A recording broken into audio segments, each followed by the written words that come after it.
All right. Hello, everybody. Welcome. It is Thursday, October 3rd. You are here for 5 secrets to writing a resume that gets you hired.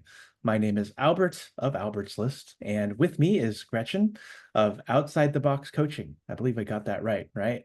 Did. Okay. Wonderful. I feel like we've done enough webinars after a while to know what's going on here. And Gretchen is here today to talk to us about resumes and resume writing and the secrets that you should know from hiring managers and what they look for. We're recording this webinar, so we will have this available on YouTube later, and we welcome you to ask all the questions that you have about resumes. Without further ado, Gretchen, over to you. Okay, thanks so much, Albert. It's always so good to do some work with Albert's List. I see a lot of good questions coming in. And so let's begin. So, on 5 secrets to writing a resume that will get you hired. So, a little bit about me. So, I have a background. I'm a trained engineer, and I had a 20-year career in tech as a product manager, product marketer, and then eventually I led those functions in the enterprise B2B software space. When I decided to do a career transition, when I was in that position, I loved a lot of what I did, but I was hungry for something else. And I remember I would always say, I wish I could just be a professional problem solver. I wish people would come to me with their problems and I'd really listen to them and I would help them find solutions to solve them. And that's what I do today. And the way that I do that, I've been a career coach for 9 years. And I join my engineering and tech expertise with positive psychology and life and leadership coaching, as well as strategic go-to-market principles to help my clients really enter and succeed in the job market, understanding what they want, how to get what they want, and how to make the most of what they have. And so I work with clients every day on that. By now, I've worked with over 1,000 clients, everything from full stack software developers to user researchers to treasurers and HR business partners.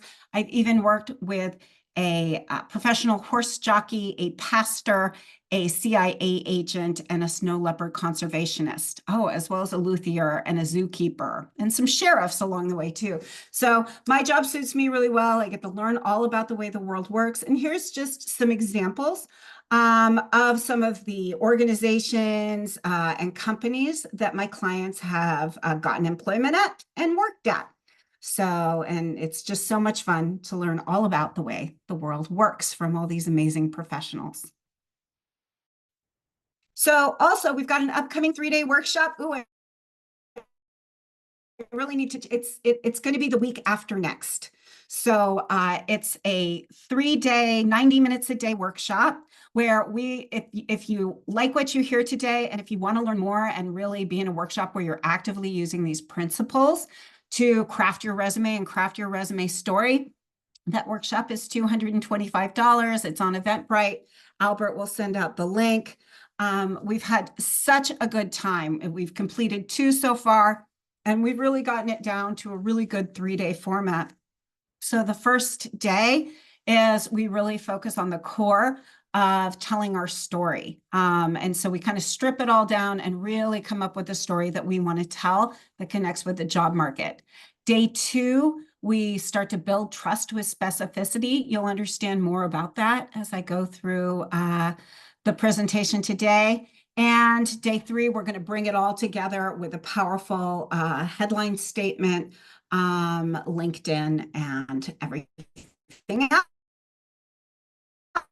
So please come join me in my workshop. They're fun.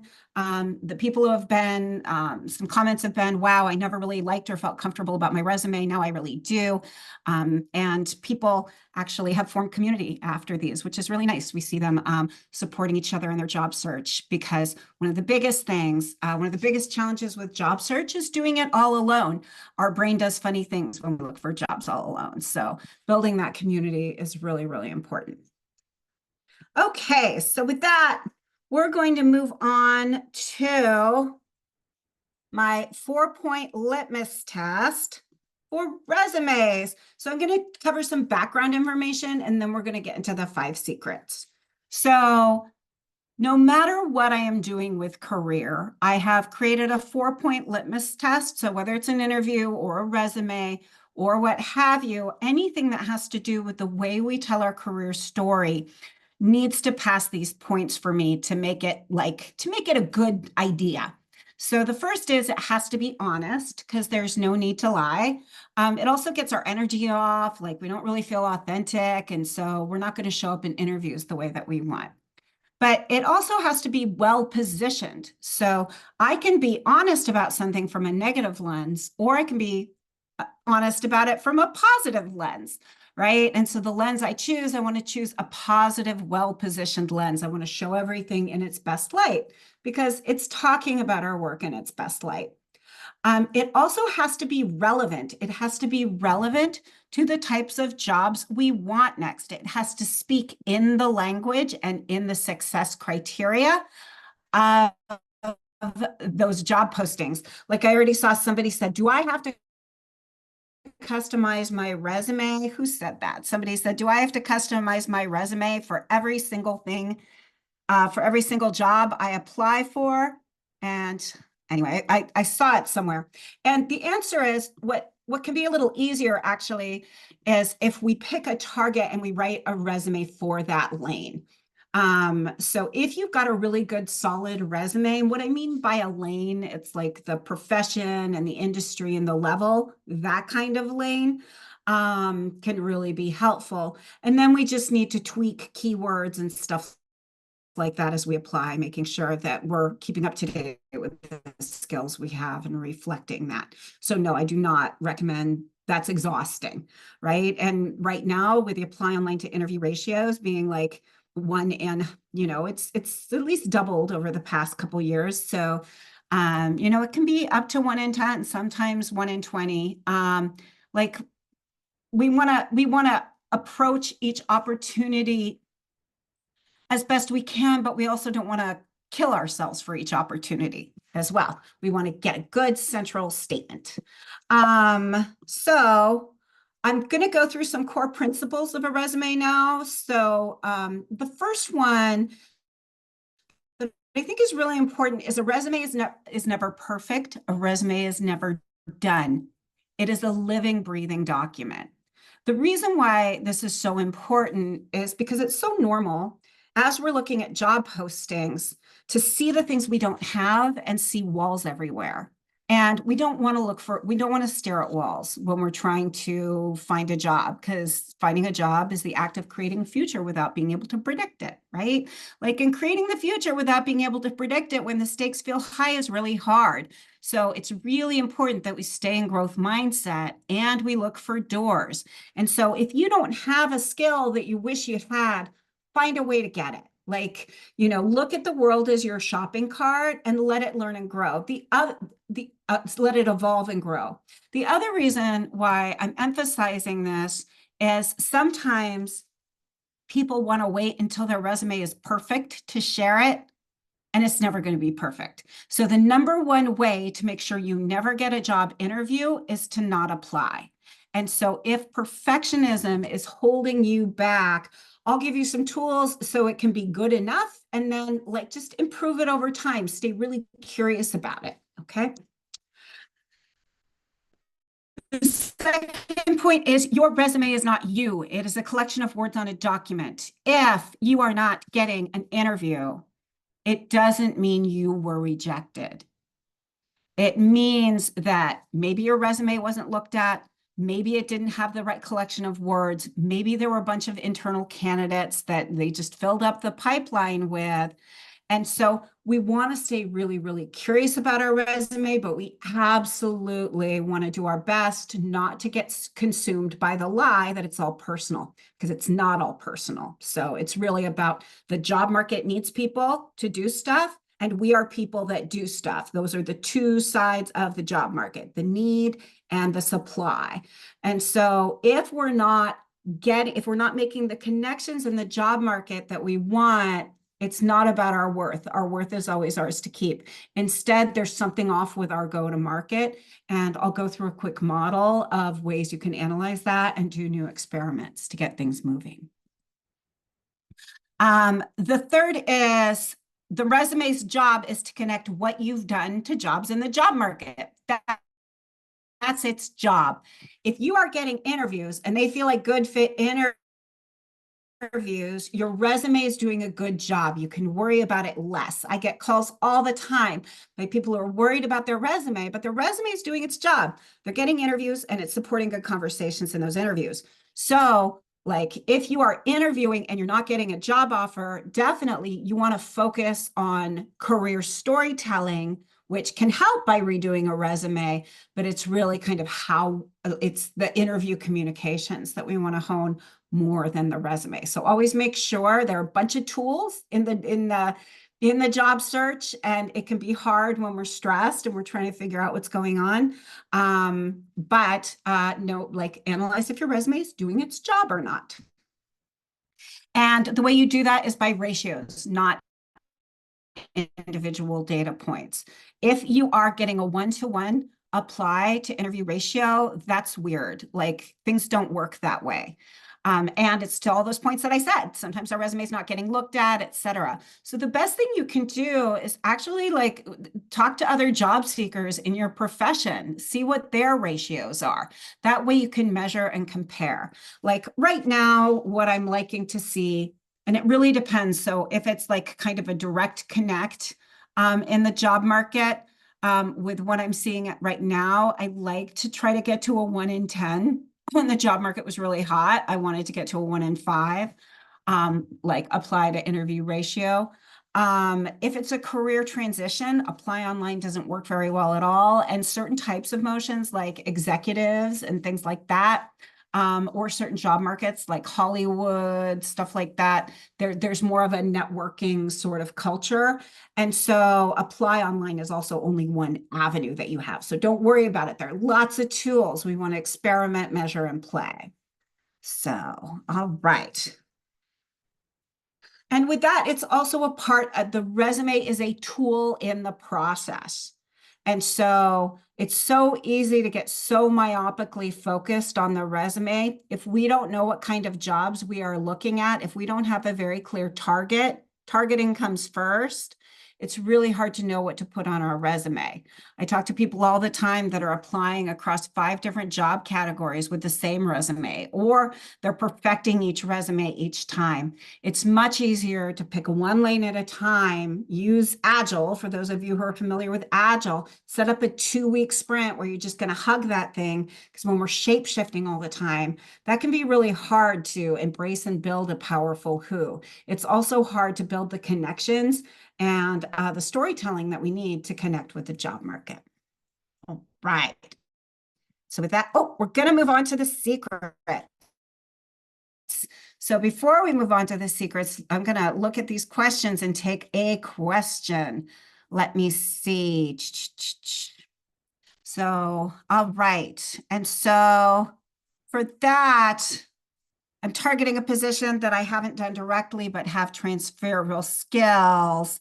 How to position the resume. If you're targeting a position that you haven't done directly, but have transferable skills, you really want to go and talk to people in that industry. The first thing that you want to do is you want to write a resume in that language specifically. So each profession, each industry has its own jargon.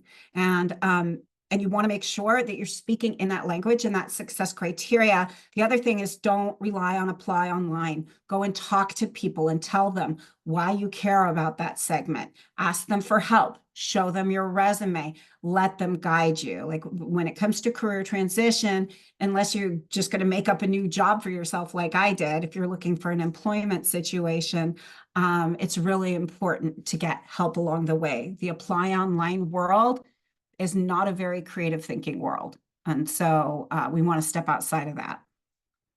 All right. Are you guys ready to hear the secrets? Are you guys out there and ready to hear the secrets? Let me see. Who's ready to hear the secrets? All right. Sarah's ready to hear the secrets. Albert is.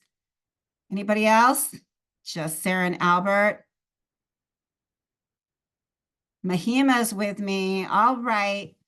All right, Lester is great. Oh, Nicole. Okay, JT. Hello, hello. Oh, and I see some people from last night. So, hey, people from last night. We did our live resume review last night. All right. Hopefully, everybody else is awake and with me. I know we got 30 people out there. So now we're going to move on to the secrets. Okay, secret one is know the game you're playing. When we're writing a resume like, and we'll talk about ATS at the end. Like I'm not that worried about ATS. There is so much fear, uncertainty, and doubt around ATS systems.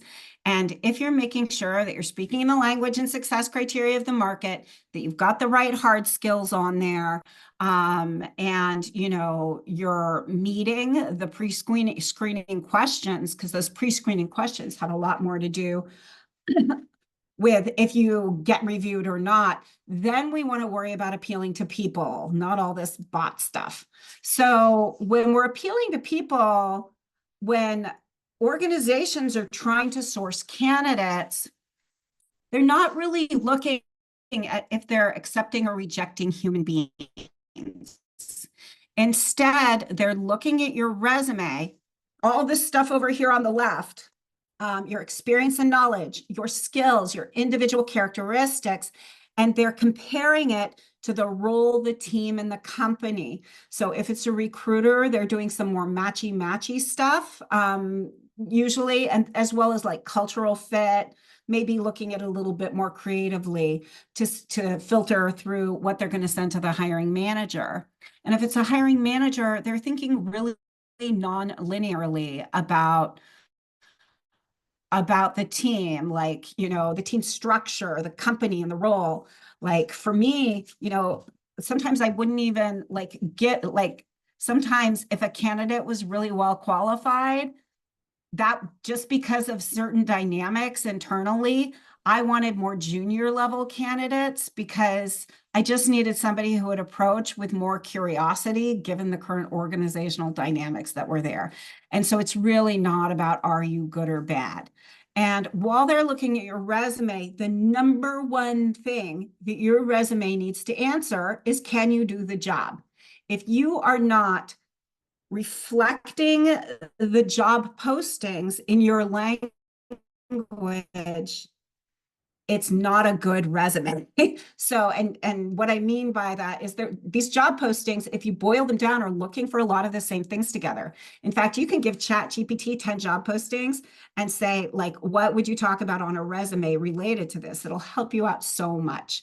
And then after that, then it's a lot of nonlinear thinking. So you're not being accepted and rejected, and but you want to make sure that your resume absolutely shares that you can do the job. Now, secret two is understand the resume's use. So, there's all these questions, and I've seen some of them in the thread here, like, should a resume be one page, or should I only go back 10 years, or what have you? The answer is it really depends. But if we understand scientifically how our resume gets read, then we can powerfully tell our story. So the resume is a storytelling document. And so the way that if I'm a hiring manager or if I'm a recruiter, here's how your resume is going to get read. Number one, it's not going to get read. It's going to get scanned. The emotional state of the person who's reading your resume trying to find candidates is usually hopeful, worried, and in a hurry. I'm hopeful I'm going to find amazing, an amazing fit that just can snap into my organization so I can be done with hiring. I'm worried I'm going to spend a bunch of time talking to candidates that aren't the right fit. And I'm in a hurry. Like if I'm a recruiter, I've got other recs to fill. If I'm a hiring manager, I've got meetings to go to. And so I upload my idea of the job into my head and I do a quick scan. I'm not going to read any heavy text. So like there's so many resumes with this big heavy objective or whatever paragraph up at the top. People aren't going to read that. So we want everything to be web readable up at the top if we want people to actually look at it, because they scan the top and then they go boom directly to this first golden box right here. Whoops. directly to this first golden box right here. If this position, the company and the job title, I infer a lot of what a person does from that company and that job title. If that makes sense based on my job, I just quickly scan the rest. If it doesn't make sense, I'm going to scrutinize things a little bit more. I look at the dates, I scan the rest of the information. If it is a hard skills related job like software development, etc., I'm going to be looking at the hard skills. If it is a strategic job, I'm going to be looking at scope, impact, stuff like that. The other thing that I'm going to do, because I'm worried, is I'm going to see how much I trust this resume. And so we'll talk about how to build trust into your resume as you write it, but also how people get that resume affects how they trust it. If I get that resume through the apply online pile, it's the least trusted pile.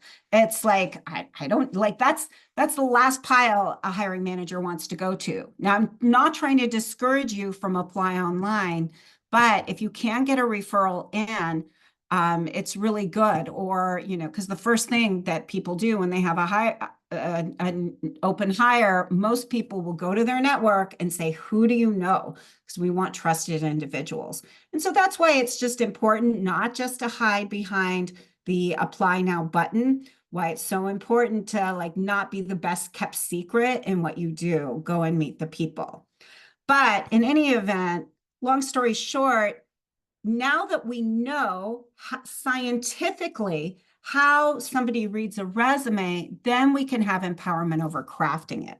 So let me just hear from you guys. Like, seeing that, does that make you feel more confident or less confident about resumes? What do you guys think? Is that nerve-wracking? Is that empowering? Let me get a temperature of the audience.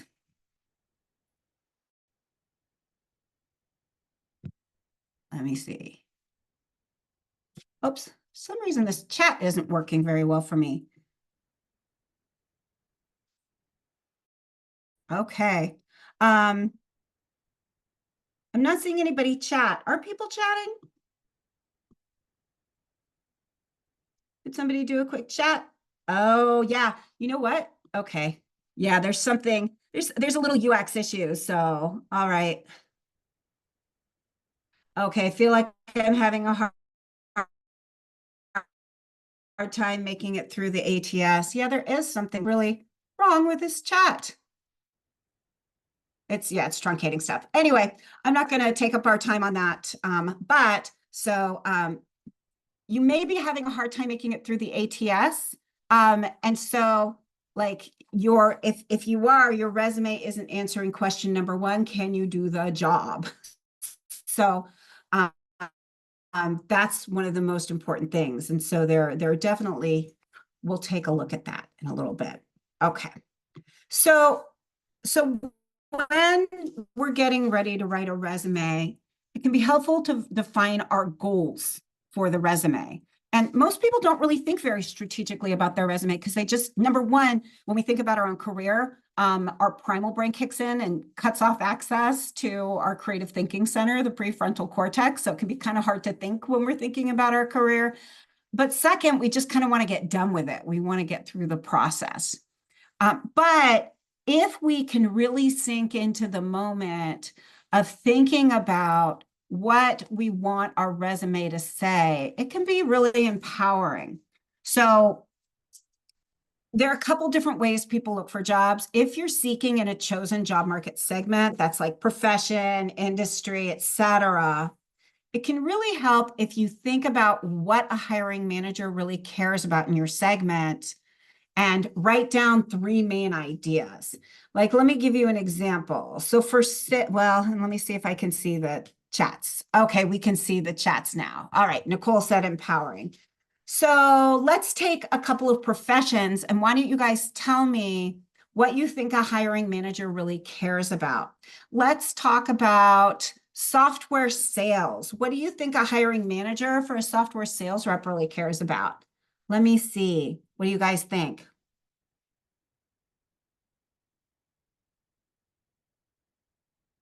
Communication skills, Renee. Yeah, communication skills are helpful, Lester. You're right. But Renee Morris really nailed it. They care about money. Exactly. Money.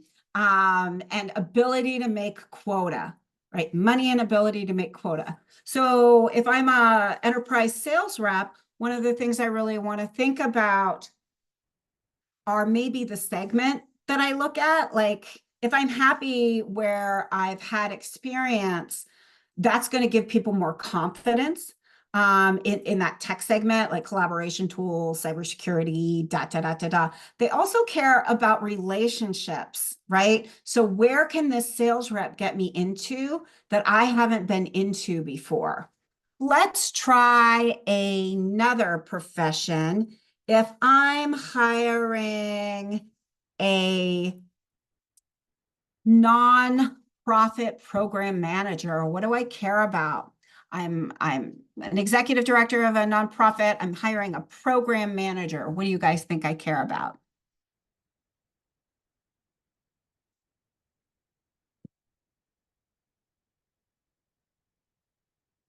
Fundraising is really important. Yep, communication and collaboration skills, strategic planning.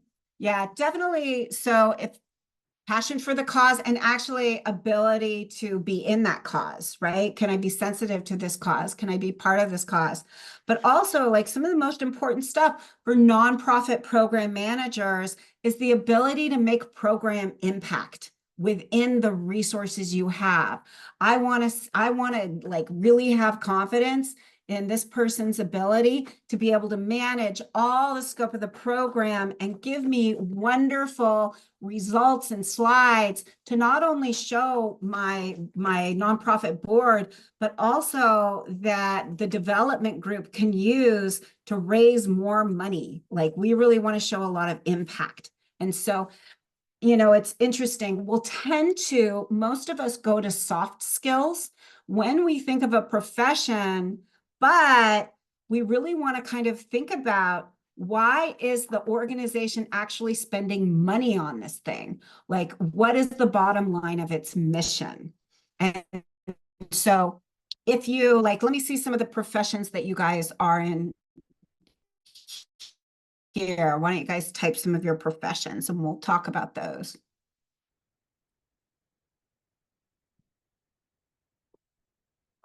Okay, content marketing. All right, DEI coordinator. Okay, a data. Oh, such good, like different things here, right? So, quality assurance call center. IT technical operations manager, right? So for content marketing, what do I care about? I really care about filling the funnel and building revenue streams through content marketing, being able to prove that and demonstrate that. Like maybe there's customer marketing in there, but no matter what, I'm funding that for the growth and health of my business and revenue and feeding sales. For DEI coordinator, right? I really want, every single individual in that organization to feel like they have belonging. I also I may be behind in my DEI recruiting. Maybe I need help there. Maybe I don't have employee resource groups. So things like that. Data analyst, like I want really good data that can serve my particular business really well. And somebody who can really work with the teams to make sure that we're getting really good intelligence that lends itself to the business.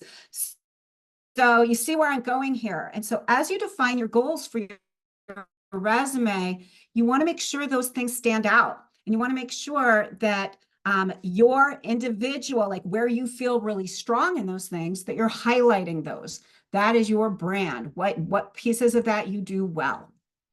Okay. Okay. And so now let's move on to secret three. So, secret three is now that we kind of learned how people read our resumes, they don't read them, they scan them in 7 seconds. We know that titles, companies, and dates tell the biggest part of our story. And because those things tell the biggest part of our story, if we don't have those things nailed, like it can be really hard. In fact, in the workshop, what we do day one is we strip everything down and we just look at the titles and the companies and dates.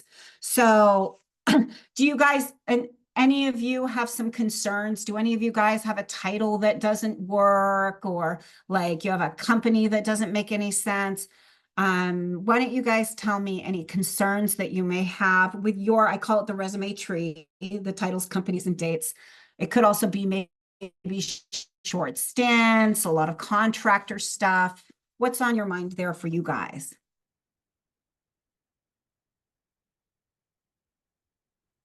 Everybody feels really confident with their job titles and dates. Okay, good. We've got a gap. Gap is a really common one. What if you've been off from working for more than 6 months? How or what do you need to do to position or frame that first position or golden box on your resume with? So it depends on why we haven't been working, right?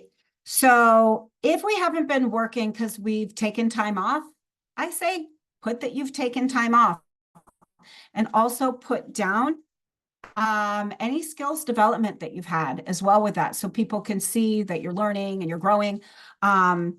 Yesterday we did a resume review of somebody who wanted to return to a position that they hadn't been in for 9 years. And so the heavy lifting for them is to prove that they're up to date with all the knowledge of that profession, that they kept up with it for 9 years. That's what they need to do. So Renee, if you were laid off, and I'm sorry to hear you were laid off, so many people were laid off, you know, um, you can leave it blank. Um, right now there are a lot of people who have been unemployed for 6 months. Or if you've been doing any sort of consulting work, you could just do freelance consultant and put that stuff in there. But otherwise, I would really turn some focus into telling the most powerful professional story you can. And I'm so sorry to hear that you were laid off. Um, all right. And then Betty says, how would it look on the resume with a gap? And so gaps, it depends on how long the gap was and how long ago it was. So people have a lot of gap shame, right? And I'm not a big fan of gap shame. Like if it's the most recent thing, like if a client of mine hasn't worked in like 2 years, we definitely make sure we fill that in with something and some explanation.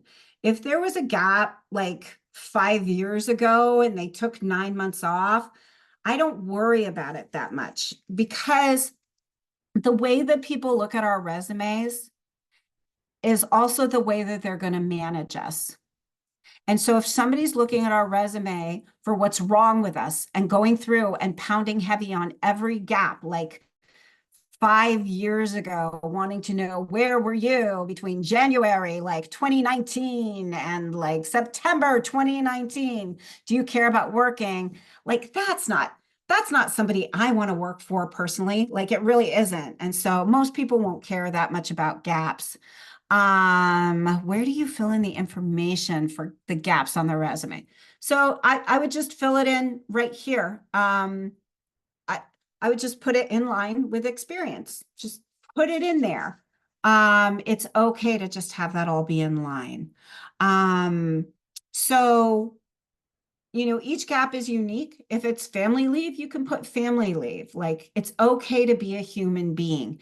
If there's an organization that's not okay with you being a human being, they're not going to treat you like a human being when you work there. And I know it's really hard when you need a job and you've been looking for work, you just really kind of want to be out of the process. But let me tell you, I've worked with people who've come to me after jumping into a really bad job and they're like, oh, I wish I just stayed out a little bit longer. So, but when we are talking about challenges with resume trees, here's some common challenges. So if I have meaningful titles and confusing companies, so for example, like let's say I'm looking for like a technical product manager job for payments, and like everybody, I had that title, but nobody knows the company that I worked for. I really want to highlight the title and then name the company, but give it a description so people can understand what it is. If I've had a meaningful company, but confusing job titles, I want to change that to like Google is a meaningful company, for example. Everybody knows who Google is. But like I was working with somebody who'd worked like this company nobody had heard of, but they had a good title. So we really wanted to describe that company meaningfully. So meaningful company, confusing job titles.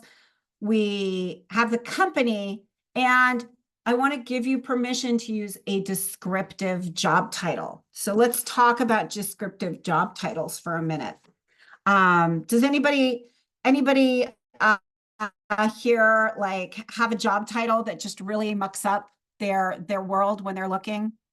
Anybody here?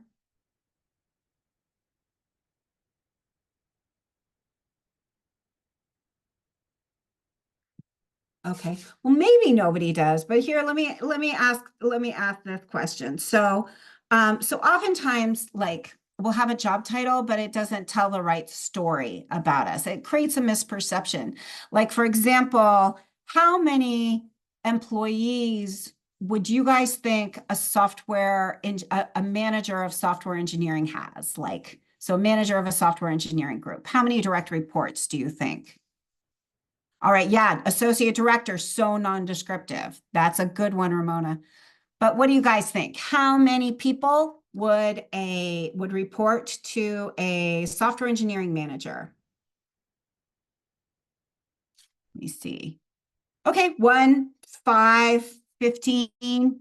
Okay, yeah, definitely like most people would think less than 25. 1 to 10, that's pretty normal. So I had a client that had the title of software engineering manager, but he had an engineering org of 150 engineers reporting to him. And so that really was causing a problem because the way the like career zeitgeist understands software engineering manager, we think not that many people. And so instead, we gave him a descriptive title because his actual title that they gave him was lying to the job market because everybody thought that he only had 10 people reporting to him. So instead, we changed it to head of software engineering, comma, and then we described the software engineering group. We gave it a descriptive title. Like, for example, Ramona, I want to give you a invitation to say associate director, comma, and then describe that thing that you are the associate director of in that language and that success criteria. You'll feel so much better. Like another challenge with this resume tree was how much money do you guys think a administrative associate makes? What do you think the salary of an administrative associate would be? Let me see what you guys think.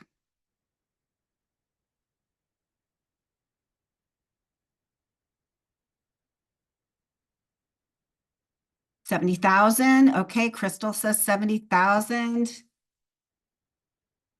50 to 65K. That's about right.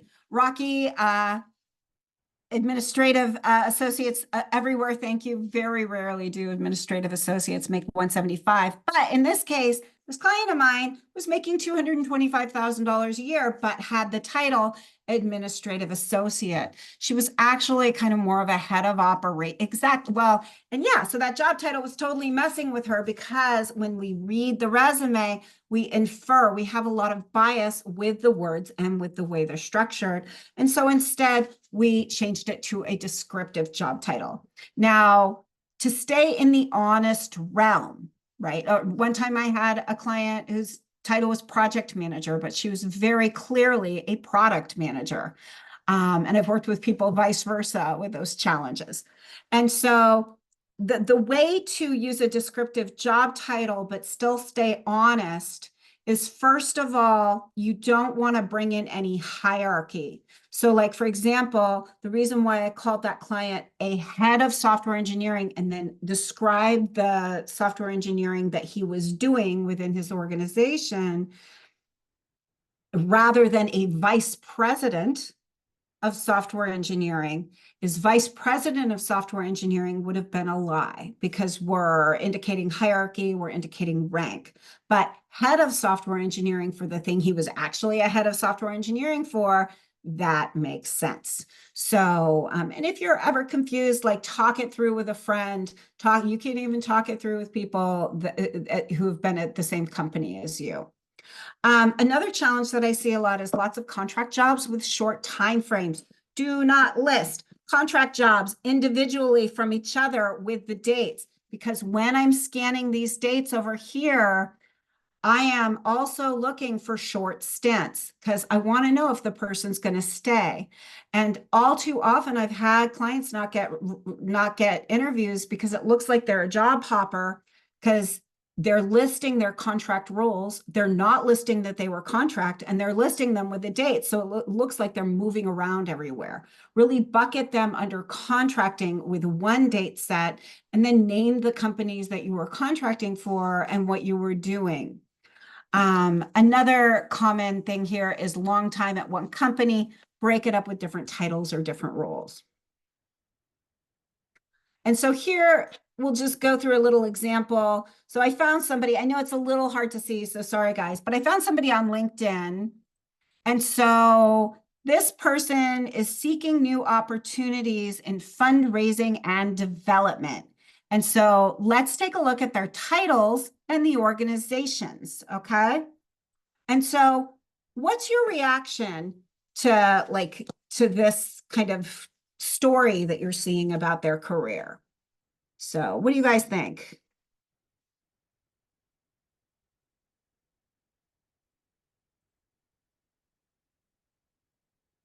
So this person wants to be in nonprofit fundraising and development. What do you guys think? So you're seeing multiple roles. Does the story make sense to you? Yeah, Renee says it looks like they're all across the board, right? They're in restaurants and they're at Pins Advantage and then they're Coleman Research. And yeah, so it is, it's kind of all over the place. So here's just an example. So if we think about, so if I was working with this person and I haven't, but I just kind of found somebody and just did this, I should probably send this to them actually. But yeah, they're all across industries. They don't look focused. But what I know about fundraising and development for nonprofits is like there's a lot of work with high net worth individuals. There's a lot of work in prospecting and fundraising and things like that. And so if I was going to change this resume tree story to make more sense, just even with some little word tweaks like customer experience representative luxury goods. The reason why luxury goods is high net worth individual. And that makes a lot more sense than him being a bartender, but he was a customer experience representative. That's what bartenders are. It's totally fine. And then account associate. I changed that from client associate to account associate just to make it a little bit more friendly with nonprofit language. And then instead of sales development representative, I wanted to use the language of nonprofits, which is development representative. Does this make sense to you guys? Just how little tweaks can start to tell a less all over the place story. And so, and this is where I really want to make a point about verbiage. Okay. Yeah, I haven't made this point about verbiage yet. So it's interesting. Every industry, every profession, every language, and like even like, industry subsegments, they all have their own jargon. Have you guys noticed that? Like, like they have a special language that they use, and it can be really confusing when we're like getting ready for a career transition because we're going to look at these jobs and it's all like a bunch of language that I don't know. Really hard for college students because they're like trying to figure out like their lives and there's all these terms that they don't know. And so here's the thing. When I say that the resume needs to speak in the language and success criteria of the type of job you want, I mean you need to speak that language. So, and it's very tribal. So all through like the interview process and the candidate selection process, we're trying to figure out who we're going to let into the tribe that controls our daily experience, our professional reputation, and like our income. Like it feels kind of high stakes. So we're looking for trust. And my theory about all this professional jargon is that we've developed it in careers so we know what career tribe everybody is in. Let me give you an example of something from not careers so you can understand what I mean. So if we've got people from the Bay Area here, okay, so this is for the Bay Area people. So Bay Area, San Francisco Bay Area people, if I told you, hey guys, I had such a good weekend last weekend, I went to San Fran. What would that tell you about me? I said, hi, such a good weekend. I went to San Fran. What would my Bay Area peeps say about that? I'm a tourist. I'm not from here. Exactly. We don't call it San Fran. We definitely don't call it Frisco, right? We call it SF. We call it the city. That's what we call it. And so it's the same thing. Like if I go into a nonprofit and I start talking about sales, I want to talk about development. It's still the same thing of generating revenue and income, but it's called very different things. So we really, really want to understand the language of the professions. That's why resumes across tons of different job types don't work very well because we're scattering the language. We don't know what to talk about. So really, don't customize your resume for each job, but have a resume for a lane, if that makes sense. All right, before I get to the next one, any questions so far? How do you go about pinpointing the keywords that you're talking about? That's a great question, Renee. They're all in the job postings. They're just there. They're right there in the job postings. So all you have to do is review a job posting and look exactly, I know, but it's a really good question because I get this question all the time. The job posting is the statement about what that individual opportunity in the job market wants, right? So they're talking about skills, they're asking for things. We want our resume to be reflective of that. So we want to reflect that back, but we want to reflect it back with specificity, which is my next secret I'm going to get to. And we want to make sure we've got the hard skills in there. So like if I have a resume that says I want to be an administrative assistant, a project manager, or a product manager, I'm going to have to be talking about user stories and Agile and Figma and calendaring and travel and executive support and project risk. And you're going to be talking around across so many different things.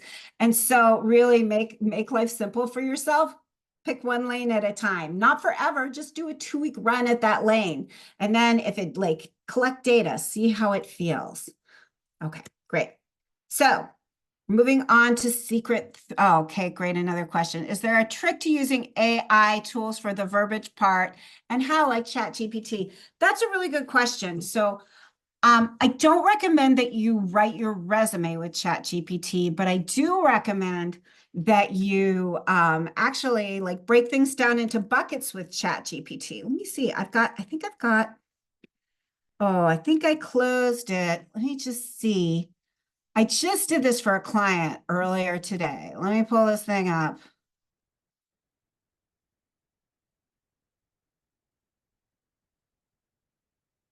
Okay, so I was working with somebody who is a social scientist, and so I gave it the job posting and I asked it to extract all the hard skills from the job postings.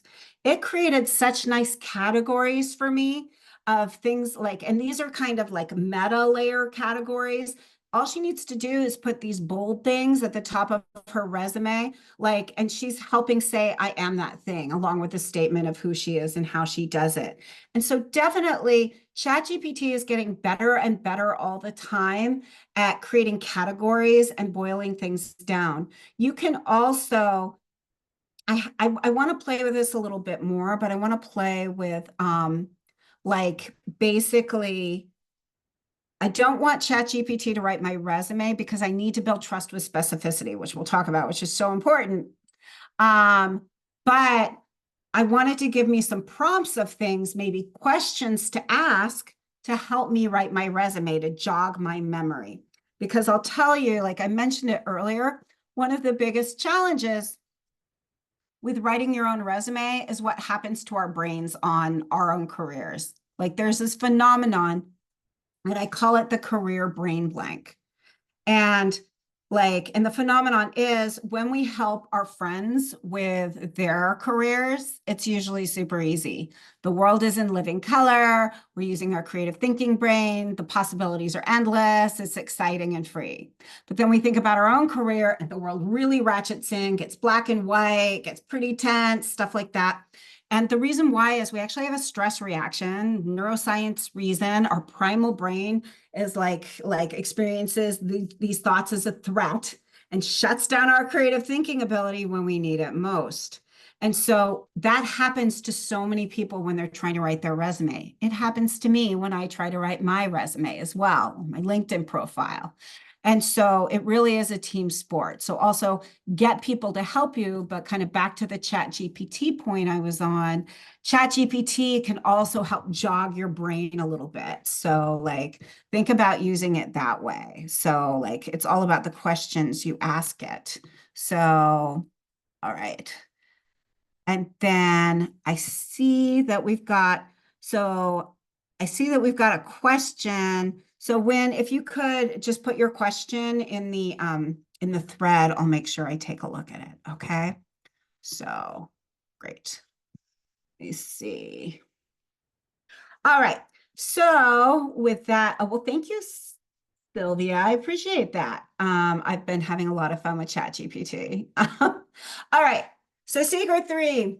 So we want to really get our story strong with the resume tree. So we want somebody to be able to look at the companies, look at the job titles, and look at the dates and be able to see a story of us being able to do that job from that. And so, like, for example, like, you know, if it's a company nobody knows, like we want to write a description of that company in the language of the job market we're in. So like there are a lot of startups nobody knows. And so like a good description for that might be like a Series A Y Combinator founded like data analytics platform startup, right? So you're just describing it so people know what they do. Okay, so moving on to three, building trust with specificity, we're looking at that scan of the entire content. And so for this, we really want to reflect content and language from the job posting. So this is just the point that we were on. So for example, like if I'm going to go to the job boards real quick, let me see. Let's go to, we've got a content marketing manager in here, right? So let's go content marketing manager. Oops. Santa Clara wants me to give them money. Oh no, they want me to go to, both Albert and I are Broncos alums. We're both Santa Clara grads. So let me go to content marketing manager. Okay, I'm going to use this as an example. There we go. Oh, it always zooms me out to United States.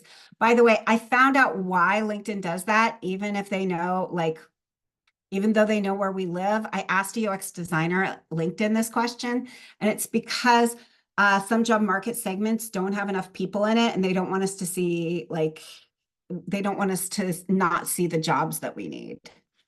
And now they're not giving me any content marketing. Oh, that's too bad. Anyway, let me just see. We'll just go to channel marketing. So for example, if I was helping a channel marketing manager, here we can see they want somebody to provide account level marketing and promotional expertise. And so we would want to talk about how we provide account level marketing and promotional expertise.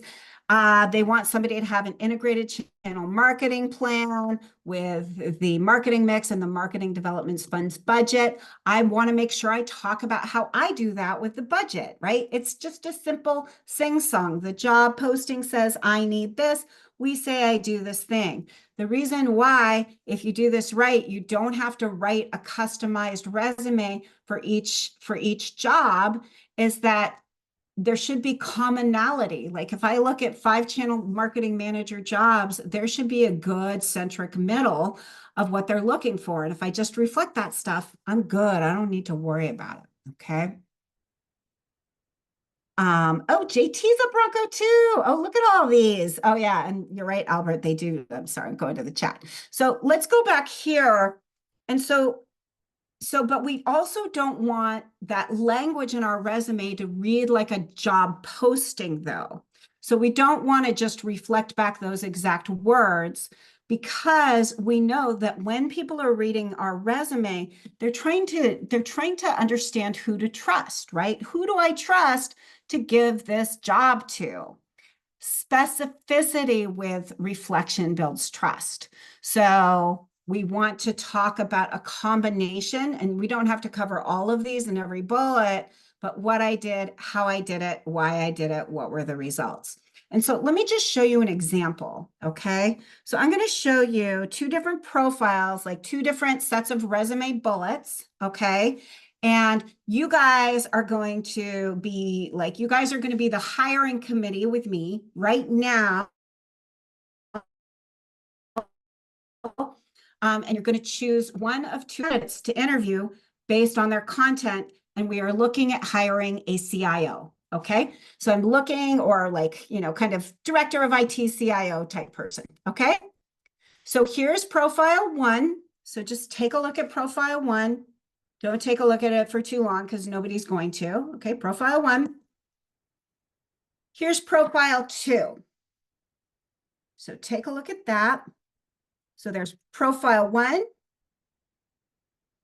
profile 2. I want you guys to vote on who you want to interview. Who are you guys going to interview? 1 or 2? Let me see. Okay, Sylvia says 2. 2. Okay, Anu Varsha says 2. Magdalena says 2. So Rocky says 2. Okay, so most of you voted for 2. And actually, here's the thing, they're both the same person. So this is the before. So this is kind of what they had on their resume before. That was a chunk. And then here's 2. And here's the difference. The difference is specificity, right? So why did you guys say 2? What made you have more confidence in 2?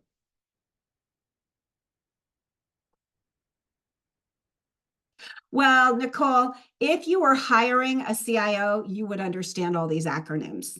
So, FedRAMP is a big thing. So, okay, results, accomplishments, specificity. I could really imagine this person doing this thing. It didn't sound just like BS to me. It sounded like real stuff that they did because they were proving that they really did it. Invited me in. So anyhow, so 2, that's right. And so just kind of looking at the difference right here, 1 and 2. Okay, so moving on to secret 4. Secret 4 is, so we've gone through getting the story right with the job titles, the dates, and the companies. And then we've built meaningful bullets, like with specificity. Actually, before I go on there, let me just spend a quick moment on results. Most people struggle with figuring out how to get results on their resume. Are you guys struggling with getting results on your resume? What are your biggest struggles in building specificity in?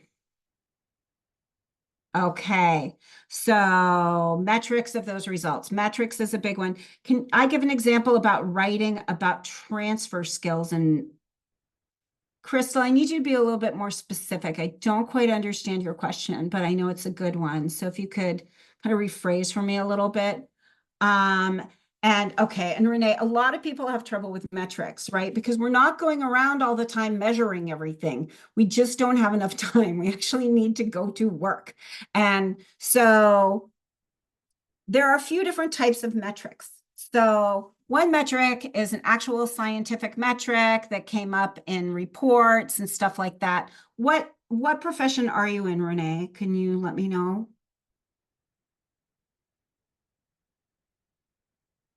Okay, so product design. Okay, so your metrics might be engagement, right?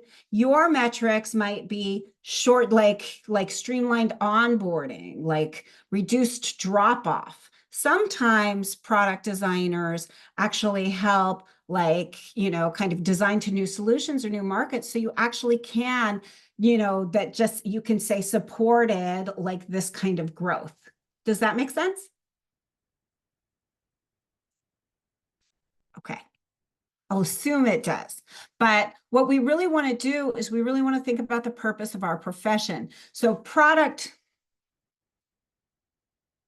okay.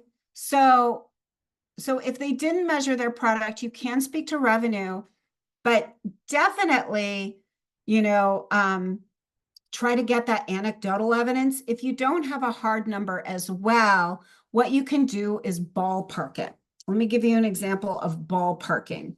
So, um, a ballpark number is a number that's mostly accurate, but we don't really have a scientific exact number for it. And so to make sure it's honest, we want to make sure it's ballpark honest. So, like, for example, Renee, if you asked me how many product designers I have worked with as a career coach, and I said 30, but you found out it had been five, would you feel like I lied to you? Yeah, yeah, you'd be like, whoa, that's like six times more. But if I said, I've worked with seven, like approximately seven, or even if, like, let's just say I said, we're doing about seven product designers, but you found out it was only five, would you feel like I lied? No, because it's ballpark. So you're just helping people understand the scope. So like people don't need us to like have accurate measurements of everything, but to understand the scope, sometimes it can be a dollar amount or an investment or something like that. So like, and it's just to help breathe life into it so people can actually understand what we did, because it can be hard to understand what we did. Um, so that's something to think about there. Absolutely. Any other questions before I move on to the next secret?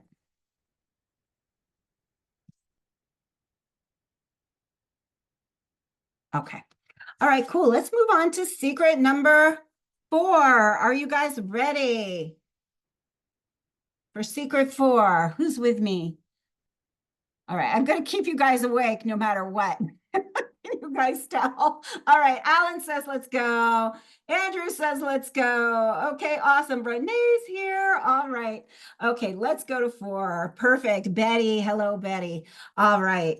Um, well, Betty, you have the last name of the moment. Oh, yeah, sure, Sylvia. I'll answer your question. All right, we'll get to number four. First, I'm going to pause. See, I got you all riled up for four.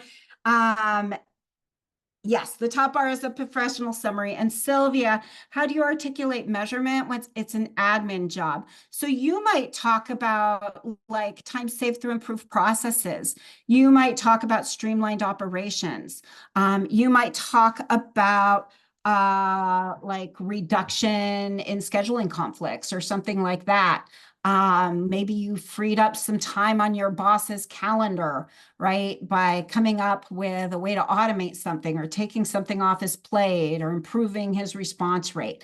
So it's whatever the purpose of our profession is that like, or sometimes it can be like you managed a project with a certain budget and a certain number of requirements and you got that done on time and within budget, stuff like that.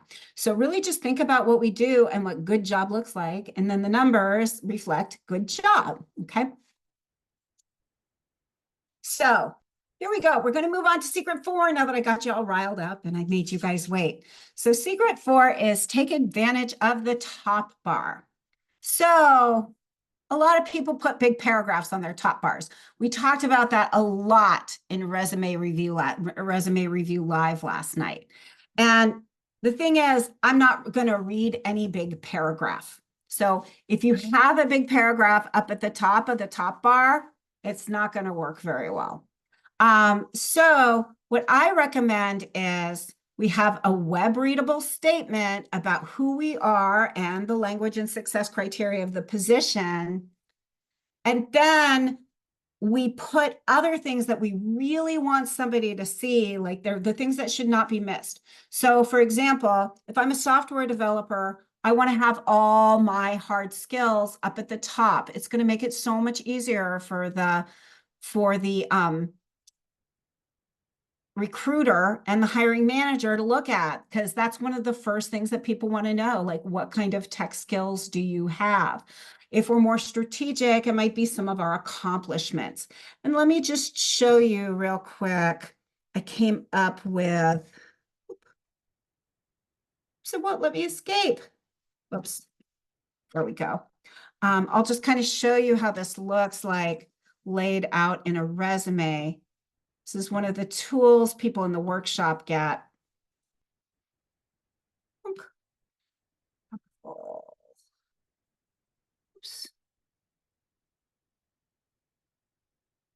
So instead of a big paragraph, that is what I mean by a web readable statement. It's really, really easy to read. So it's really, really easy to scan. So it's not hard. And then we have these sub-statements here, okay? So that's the sort of thing that we're working with. And let me just go back here. So let me show you an example. So this was a client that I worked with, and he had been stuck in ad tech. And he'd done a little bit of SaaS, but not a ton of SaaS, but some, and he wanted to get into the software as a service world. Um, and his resume wasn't quite connecting. And so like here, we've got a lot of heavy text and stuff like that. But after we really thought about what an enterprise SaaS software hiring manager wanted. And what do they want? We covered it earlier. They want money, right? They want new logos. They want accounts that they can walk into because of existing relationships. And so we redid his top bar to make it clear, like this guy always exceeded his quota every single time. And so we made it revenue finding, major account winning, and growth attaining enterprise SaaS sales.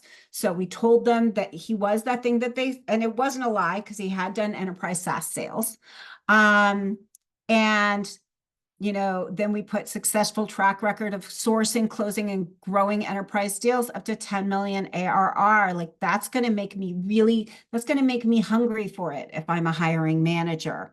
And then we talked about the different segments of expertise, his quota attainment average.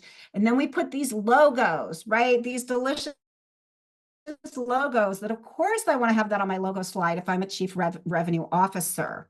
So we really want to think about our top bar, and we want it to speak to the hiring manager's concerns. Any questions about that? Anybody?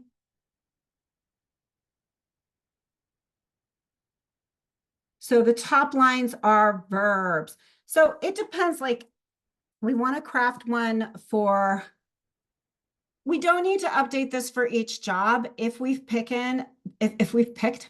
gosh, it's been a long day. I just said picking instead of picked, but, and I promise you, I haven't had any wine tonight. So anyway, but if we want to pick a lane that's big enough to play in that all has the same concerns. This is what I mean when I mean pick a lane. So this is for enterprise software as a service sales. And we did focus on HR tech and like marketing tech stack. Um, and that was big enough room for him to play in. He didn't have to jump all over the place because this was big enough to do the experiment in. Sure, I can show you the before again. So here's the before. Whoops. So that's the before.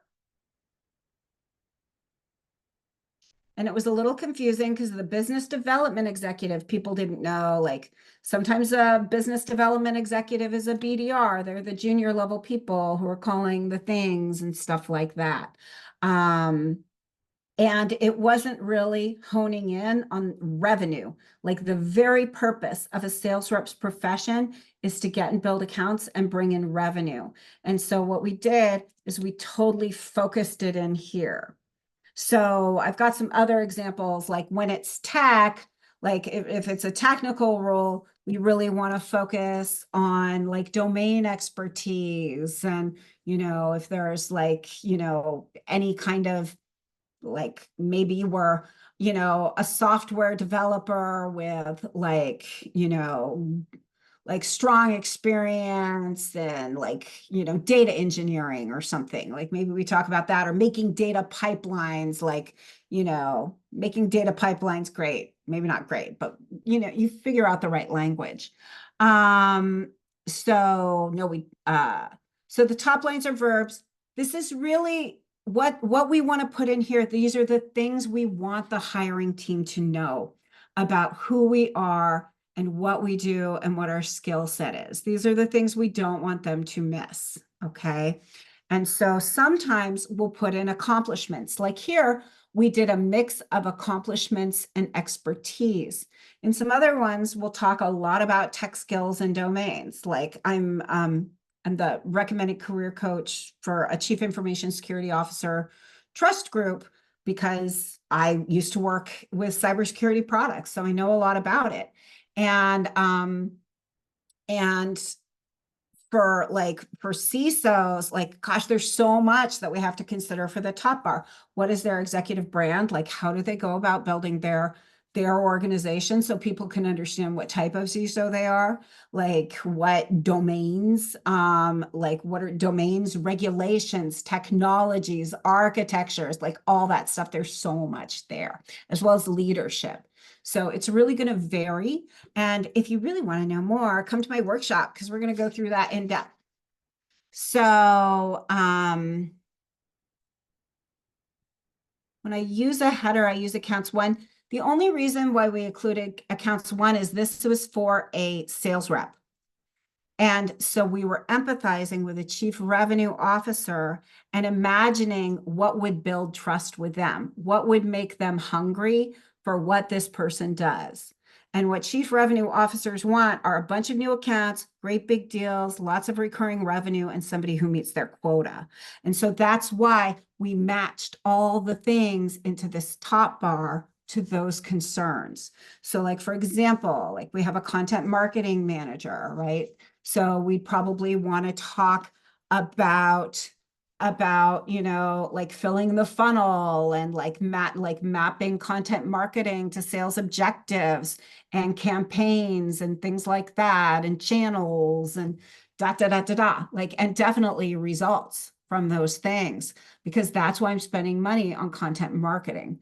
And so think about your individual profession. Do not copy this if you are not in sales. It's not going to work very well.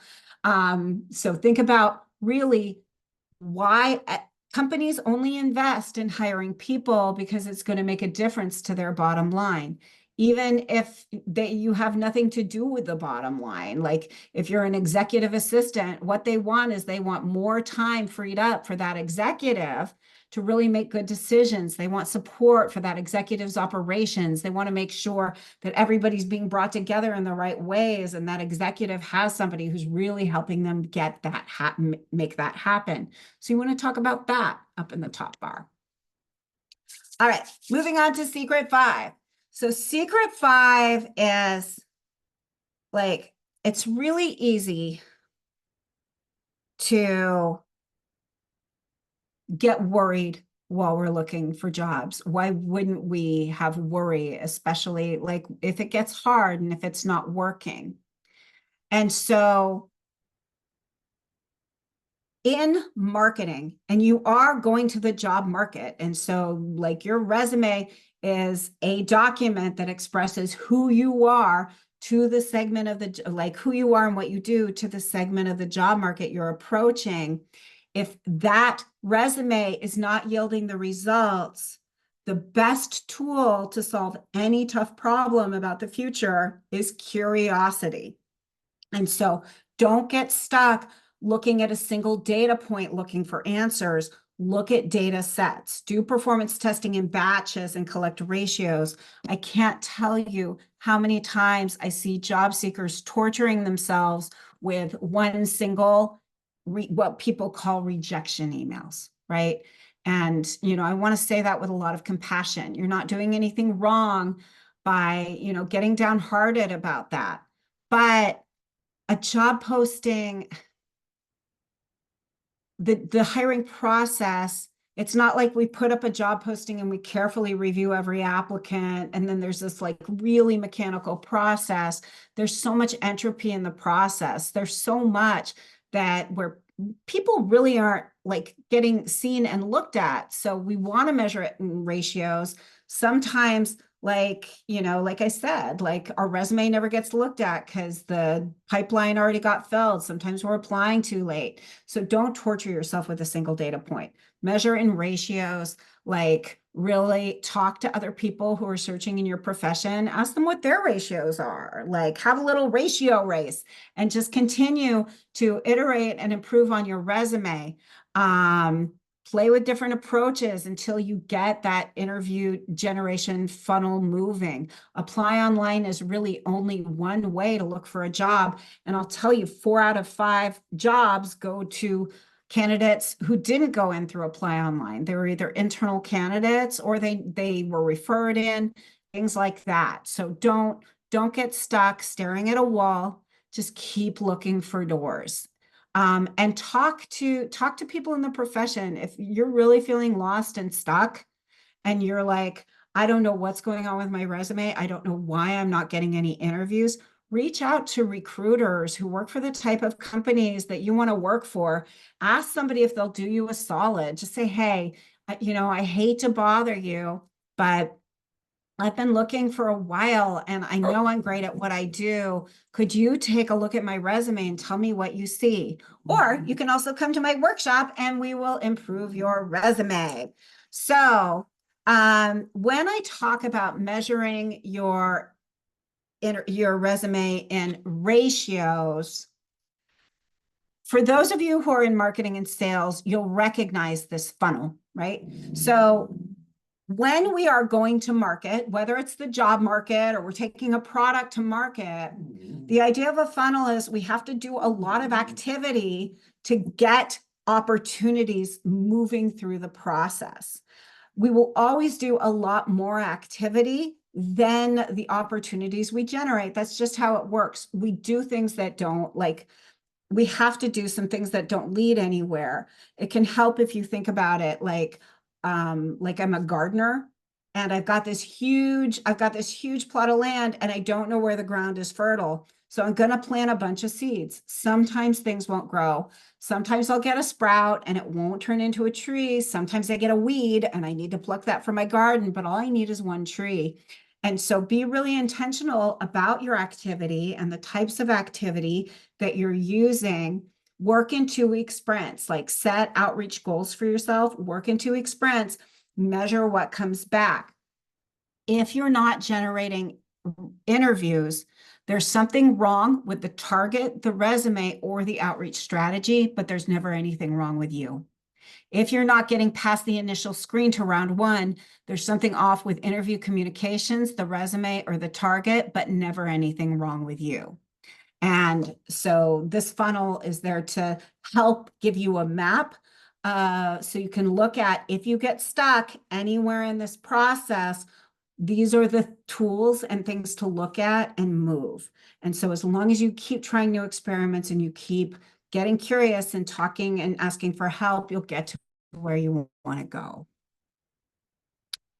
And so a few more notes. We already talked about SEO. We talked about AI is great. I already gave a AI. And so AI can be so helpful, but like use it like a buddy, don't use it like an author. Um, Prioritize content over format unless you're a graphic designer. And what I mean by that is so many people get wrapped up in trying to have these fancy contents that are really, really hard to scan. I can't do that quick eye scan.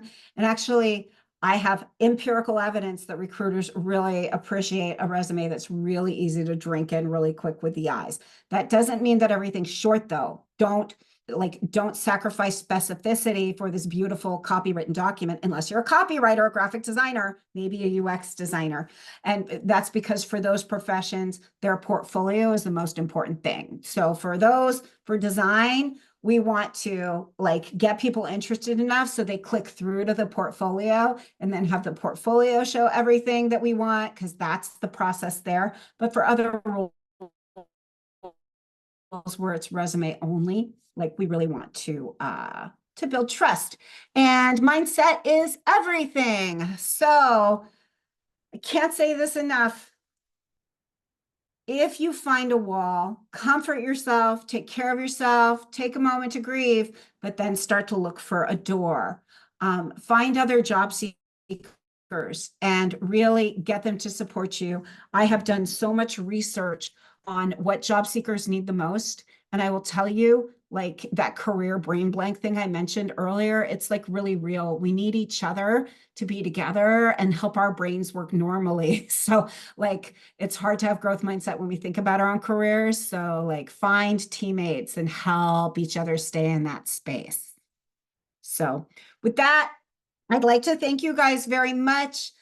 Please sign up for my upcoming workshop. Sorry, this is the wrong date. It is 2 weeks forward in October. It's 3 90-minute sessions with exercises and night work in between. They are so much fun. I hope to see you there. We have such a good time in those. I think it's 225. And so with that, oh, how do you find? So with that, I'd like to thank you all. And I think I have time for a couple questions. Is it okay if I take a couple questions, Albert? If I don't Yeah, go over? sounds good to me. Yeah, All let's do right, it. cool, let's do it. Let me go back to these questions. How do you find recruiters in your industry?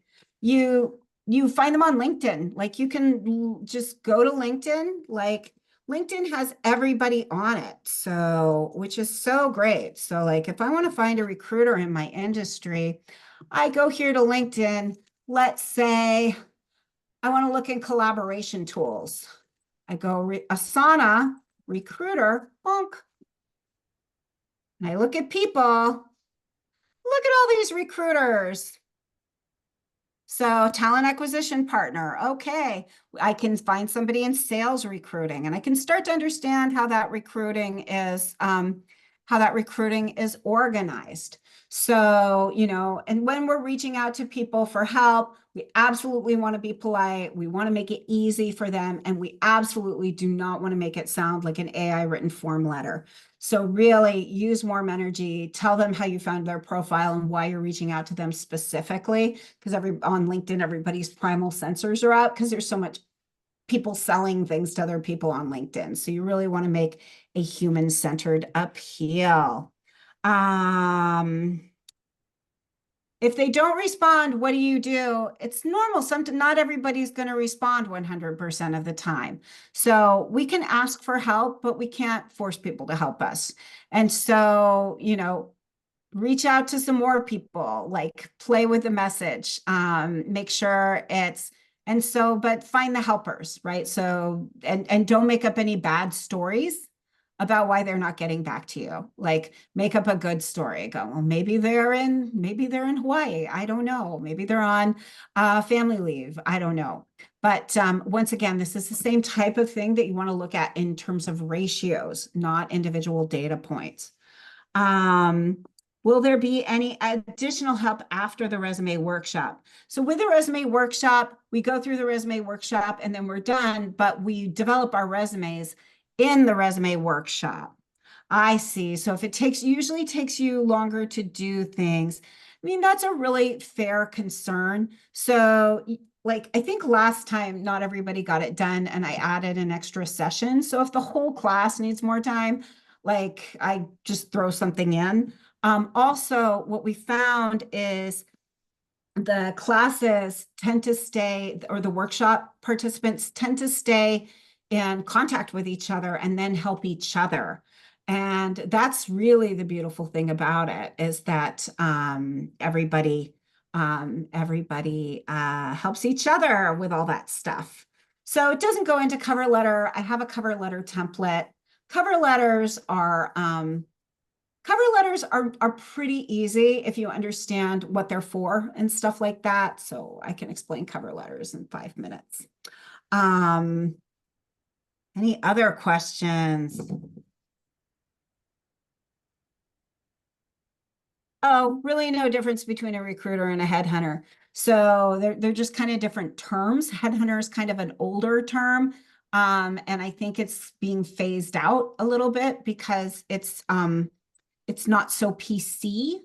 But yeah, the same thing. And so there can be a lot of confusion about recruiters. Recruiters work for the hiring organization. So everybody goes, where can I find a good recruiter, right? And it would be so nice if we could find a good recruiter and that recruiter could just introduce us into jobs. But the recruiter only has the jobs that they have. And so definitely we want to connect with recruiters, but we want to understand how they're paid and how they're incentivized. And they're incentivized by finding candidates for that specific role. Now there are reverse recruiters. If you decide, so a reverse recruiter is somebody who works for the candidate, but really look for reviews, really scrutinize those because some of those can be kind of predatory. And if you look at Trustpilot, like for some of the bigger ones, they don't have very good reviews. So be careful out there. What other activities can you do to experiment to market fit your resume or yourself other than applying online? Or talking with people to get metrics. So yeah, some other things you can do is you can join a professional association, go to professional association-y type things. You can post on LinkedIn that you're looking to get in touch, like you got a question like about your profession and you want to put together like a mind a mastermind about it. Like the job market is full of people. And so, there are all different kinds of ways that we can, empower ourselves as long as we're looking at what we want to give, like, to a thing, it usually isn't taken the wrong way. Okay. All right. And one last question. If there are multiple promotions in a company, do I need to show all the positions with descriptions? So, so Vikas, that's really your choice. So the question is, if I've been promoted multiple times, like how do I structure my resume? Um, it's going to be a creative decision based on what you want the story about that job to say. So if you want to just show that you were promoted, but your responsibilities didn't change that much, just list them in a chunk and then put the bullets underneath. If like you were promoted to manage people or whatever, then you may want to separate them out to tell that story about what happened there. And so it's really about storytelling at the end of the day. All right. Well, okay, everybody. You guys have been super fun. Thank you so much. I really just love doing these things. And come to my workshop. And if you want to check out more about me, my website is outsidethebox.today.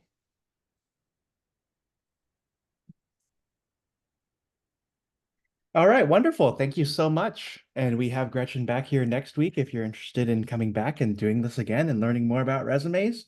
If not, we'll also see you October 15th for those who want to sign up for our resume workshop. And we are definitely looking to help you all out. So We'll be following up with some links and some content and some ideas. In the meantime, have a wonderful rest of your Thursday. And for those of you in the Bay Area, cool down. It's hot. Uh, and we'll see you all soon. Oh, and we're going to go ahead and end this here and actually answer some additional questions just to help some folks out because I see some things coming through.